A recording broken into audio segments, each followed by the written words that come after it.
Forever Evil Argus number 3, written by Sterling Gates, art by Neil Edwards. So last issue we had a lot of stuff, but the big thing was Steve Trevor entered the Room of Wonder, which is just where he keeps all of his excess stuff. So this issue opens up outside of DC. There's this eclipse and everything is going on. Forever Evil's like just starting. And we have Dr. Hoshi Light, who is the wife of Dr. Light, being approached by an Argus agent saying, hey, we're going to get you to a safe house because there's a lot of weird stuff going on. And immediately she's like, I don't know. I think it might be better if we stay here. But then the kid runs in. They have kids. And the kid runs in and says, hey, Daddy's in the living room. And he says it's okay for us to stay. And immediately the wife and the agent are like, all right, well, something's wrong here. So they go out, and there's Dr. Light in his weird light form. Argus agent's aiming a gun at him. And his wife tries to get in the way and, like, puts her hand out. And then the Argus agent, like, grabs it saying, get out of the way. And immediately Dr. Light freaks out, uses his light abilities to just incinerate this dude. And also set a good amount of the house on fire. And then he's like, oh, I'm sorry, I didn't mean to. And all the kids are afraid. He's like, don't be afraid of me. I love you. And then he just disappears in a flash of light.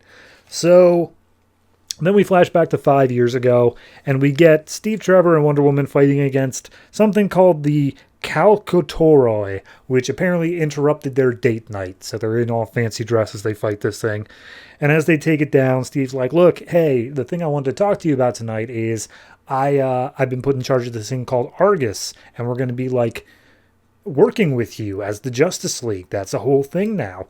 And immediately she's like, A.R.G.U.S, that's weird. In my mythology, A.R.G.U.S is like a thousand-eyed god who saw everything and watched everyone. So that's kind of really on the nose naming. And Trevor's like, I didn't name it. I don't know anything about that.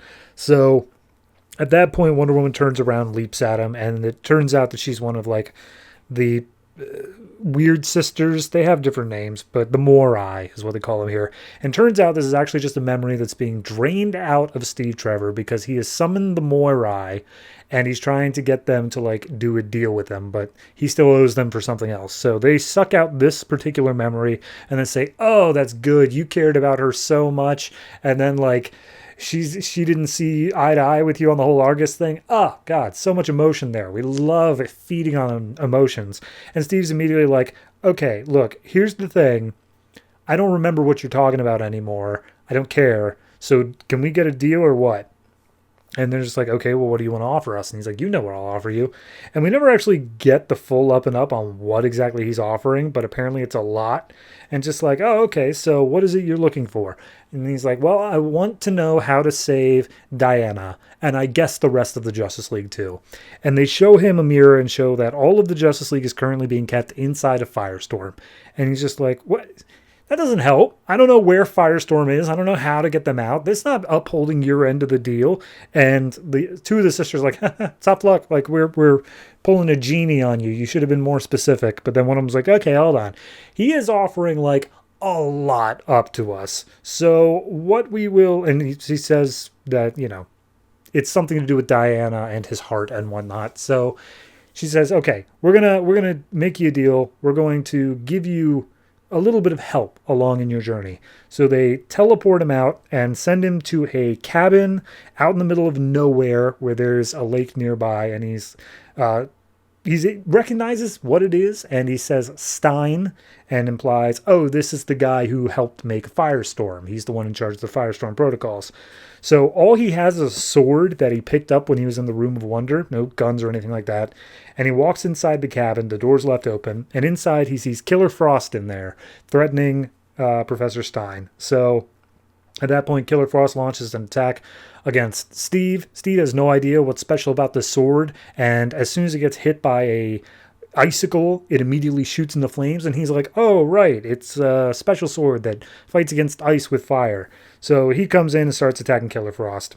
Meanwhile, we cut to Etta Candy, who, if you remember last issue, was put into the green room with the president, and it's essentially just a panic room, and there's a voice in the green room that's like, hey, Etta, we got special stuff we want you to see. And he's like, what do you mean we? It's like, oh, me and the founders of A.R.G.U.S. And immediately it's like, what?